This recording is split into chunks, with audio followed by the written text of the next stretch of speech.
Larissa asked me to read a couple of quotes from a man named John Piper, who's a well-known Bible teacher, and he talks about marriage and how this mystery refers to Christ and the church. And he says this: marriage is not mainly about prospering economically. It is mainly about displaying the covenant-keeping love between Christ and his church. He says, knowing Christ is more important than making a living. Treasuring Christ is more important than bearing children. Either way, it is short. It may have many bright days, or it may be covered with clouds. But if we set our face to make of marriage mainly what God designed it to be, no sorrows and no calamities can stand in our way. Every one of them will be not an obstacle to success, but a way to succeed.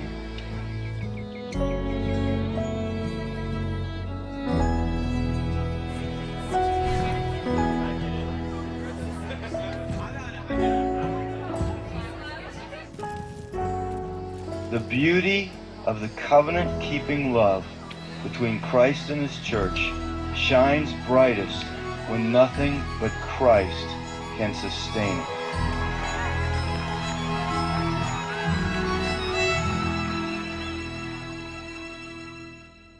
Ian and I first met in 2005 at college and had a blast for 10 months getting to know each other. And I was looking through and I found one of my favorite pictures, which I think was actually taken right before his accident. He set up a camera on his tripod, and it's just a classic Ian face that to me sums up who he is. We'd been dating for 10 months and he was working an extra job for his dad, and he was on his way to work near Pittsburgh. And we got a phone call that he had been in an accident, and we didn't know if it was when he got to work or on his way. And so we got down to Pittsburgh, and I was just praying the whole time in the car that it wouldn't be his brain. After being at the hospital for a few hours, we found out that it was, and he had been in brain surgery for a few hours and had suffered a traumatic brain injury. God totally spared his life. One night he was failing 4 out of 5 brain activity tests, and the next morning he was doing well and his brain was starting to respond again.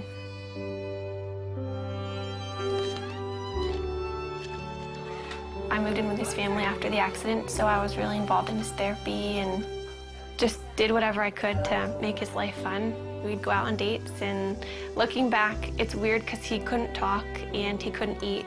So we probably looked like complete weirdos being on dates, but we had a blast, and I just talked to him all the time.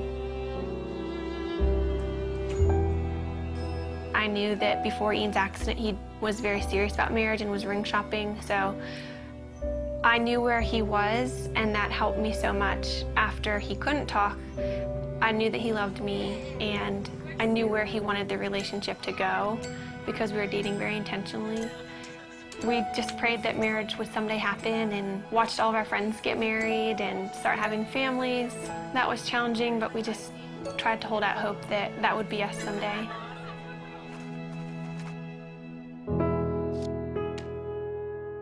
This is our board of gratefulness, and we encourage anybody who comes in to write a note of something they're thankful for. It could be really small. Mine is just Saturday mornings, and it's just a good way that we've found to be just practicing gratefulness. And Ian, I think half of yours say my wifey, which is pretty cool.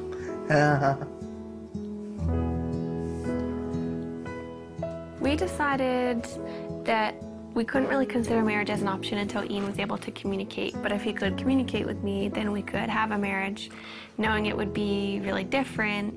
But as long as Ian could talk to me, then we could make it work. So once Ian began communicating, it became a little bit more of an option.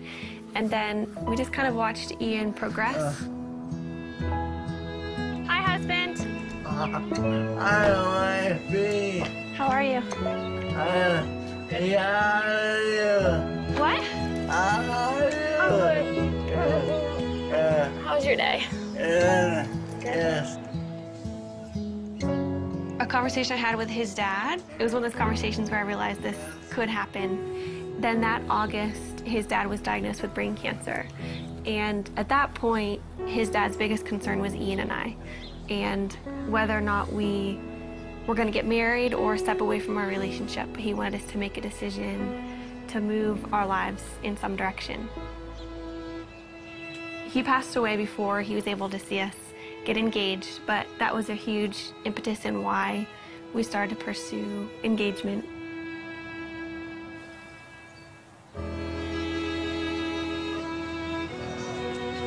Throughout premarital counseling, we just used this momentary marriage. It was so helpful because John Piper talked a lot about primary things and secondary things, which is really important for us because when we're walking out our marriage practically, Ian can't do the secondary things like working or making a meal for me. Everything that's primary, though, he can do, which is leading me spiritually. Ian always comes back to the foundational truths of who God is and kind of reels me back in from my emotions, and that's the most important thing. We have two friends that we're going through the book with. I think we've just been able to help them see that maybe the little things that they're excited for about marriage are worth being excited about, but they're not the end all and be all of their marriage. But we also have so much to learn, and we're learning from them and things that they share because our relationships are different and we can glean different things from each other. I think what helped us in deciding to make this commitment to each other, at least for me, is knowing that Ian wouldn't have left me if the roles were reversed, and that we love each other and we know that God's going to be faithful to our marriage.